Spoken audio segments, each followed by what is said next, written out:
Parsi, kerana barangkali menyalahi mereka dan melanggar hukum-hukum Islam. Maka dengan sebab takut mereka itu terlanggar hukum Islam di dalam negeri kafir tersebut, lalu mereka bertanya hukum kepada Nabi sallallahu alaihi wasallam, apakah hukumnya kami berniaga di negara orang kafir? Apakah hukumnya kami berjualan dengan bangsa bukan Islam?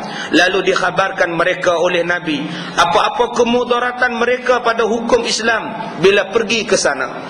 Apakala didengar oleh Nabi pertanyaan mereka, lalu Nabi menjawab, Nabi mengkhabarkan kepada mereka benda yang akan berlaku pada Rom dan benda yang akan berlaku kepada Parsi. Kata Rasulullah sallallahu alaihi wasallam. Diriwayatkan daripada Abi Hurairah radhiyallahu an, atau nama penuhnya Abdul Rahman bin Sakhrun. Nama IC-nya ialah Abdul Rahman bin Sakhrun. Nama glamournya Abu Hurairah radhiyallahu an. Katanya telah bersabda Nabi sallallahu alaihi wasallam, apabila mati Kisra, maka tiadalah Kisra hakiki lagi selepasnya, kerana binasa kerajaannya dan habis boleh pilih pemerintahannya oleh diperhentam sahabat-sahabat Nabi dan orang-orang Arab. Islam akan naik dan akan tumbang kerajaan Parsi. Baik Kisra dan kebinasaan kerajaannya dengan penghentaman sahabat-sahabat Nabi dan orang-orang Arab, sehingga tahun 12, pada tahun yang ke-12 sampailah tahun 21 Hijriah, hampir 10 tahun umat Islam berjaya mengalahkan kerajaan Parsi selepas 10 tahun, iaitu manakala selesai Sayyidina Abu Bakar As-Siddiq memerangi orang-orang yang menjadi murtad dan sudah hampir habis semua tanah Arab masuk Islam. Maka berfikiranlah pula Sayyidina Abu Bakar memberi orang-orang Arab kerja membuang fitnah-fitnah agama. Setelah Islam kawasan-kawasan Arab, Sayyidina Abu Bakar nampak umat Islam kena pergi luar daripada kelompok orang Arab. Dan kelompok orang Arab itu yang menyembah batu, yang menyembah api, yang menyembah berhala, yang tidak bertuhan, yang tidak percaya kepada Tuhan. Abu Bakar kata, kita kena keluar dan diberikan tugas kepada orang Arab membuang fitnah agama. Inilah tuan-tuan yang tugas. Masalah kita sekarang ni, tugas fitnah agama ni pun tak selesai. Nak selesai macam mana? Dalam sama-sama kita pun tak habis fitnah lagi. Macam mana nak buang fitnah agama di luar? Nak buang kelab malam, karaoke, disko, orang hisap dada, orang minum arak. Nak selesai macam mana fitnah agama di luar? Fitnah dalam masjid pun tak selesai. Sama-sama jemaah tak seronok, mengaji tak seronok, dengar khutbah tak seronok, dengar ceramah tak seronok, datang semayang tak seronok, berjalan fitnah tak habis-habis. Mengaji dengan ustaz pun tak seronok. Fitnahnya ustaz macam-macam. Macam-macam fitnah. Mengaji juga. Fitnah Ustaz Kazim jalan juga. Masalahnya tak ada siapa yang nak tanya saya. Pas ke UMNO? Tibai rapat. Bila orang ceramah, Ustaz Kazim macam mana? Dia tak boleh pakai. Ustaz tahu mana? Depa abang. Tak habis-habis. Itu macam mana kita nak selesaikan masalah di luar? Macam mana nak selesaikan masalah di luar? Sesama kita pun tak selesai. Inilah penyakit kita ni tuan-tuan. Letih kita duk dakwah dalam kelompok kita. Kelompok kita sajalah yang faham. Yang tak faham berlambak di luar ni. Sebab tak sampai keluar sana. Macam mana nak bagi faham kepada kelompok bukan Islam? Yang hak dalam Islam pun tak sepaham. Macam mana nak harap Hindu Cina tu faham? Kita hak Islam ni pun tak faham-faham. Bila ustaz cerita macam ni, ni lucah ustaz ni, aku tak nak datang dah. Ni bukan lucah, ni cerita hukum. Bila ustaz cerita air mani macam ni, apa ustaz ni dalam masjid sebut air mani? Ni bukan lucah, ni hukum.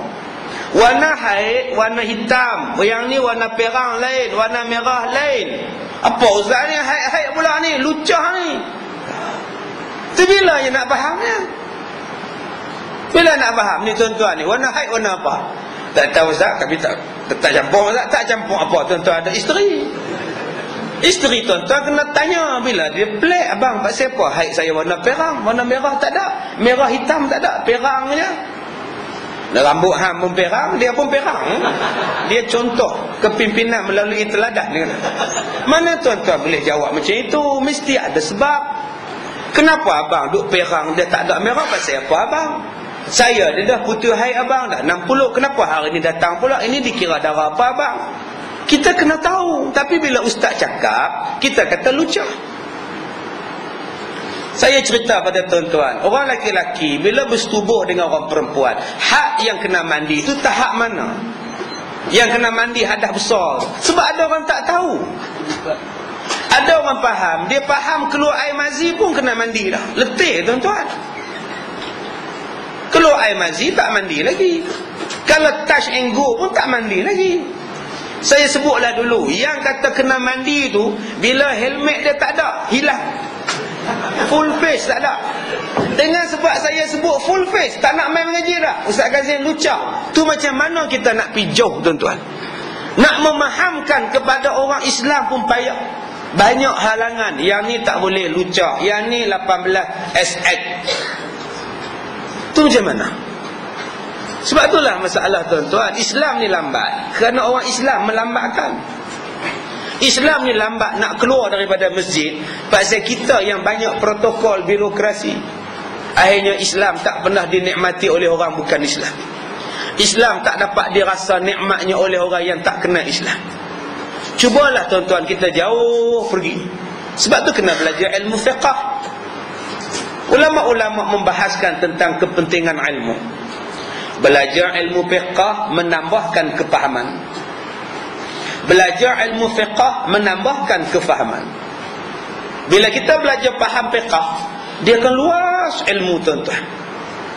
Luas. Baru ni ada orang tanya kat saya, ustaz, saya nak tanya ustaz, antara mazhab-mazhab ni tidak pernahkah diambilkan satu resolusi untuk bergabung ustaz? Lah, hak tu yang dia tanya saya. Boleh dia tanya pula, tak pernahkah mazhab-mazhab ni berbincang dulu ke sekarang ke, buat satu ketetapan bersama, resolusi ustaz, untuk menyelesaikan masalah perbezaan mazhab. Mazhab pun tak selesai, sedangkan semua mazhab adalah betul.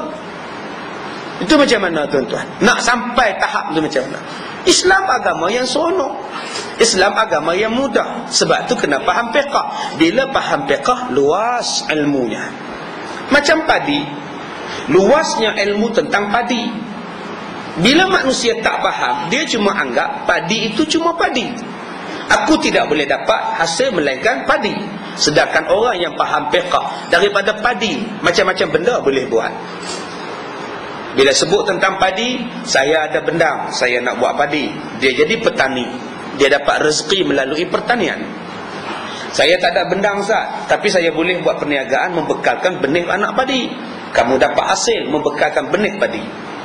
Saya benih padi saya tak ada kepakaran ustaz, tapi saya mempunyai kepakaran membuat baja. Baja padi, silakan. Daripada padi, saya tidak boleh buat padi baja ustaz, cuma saya boleh mengambil upah buat ambil traktor ustaz membajak sawah ladang. Silakan. Saya traktor tu besar sangat ustaz, saya cuma ada kubuk tar aja ustaz. Kubuk tar pun kubuk tar.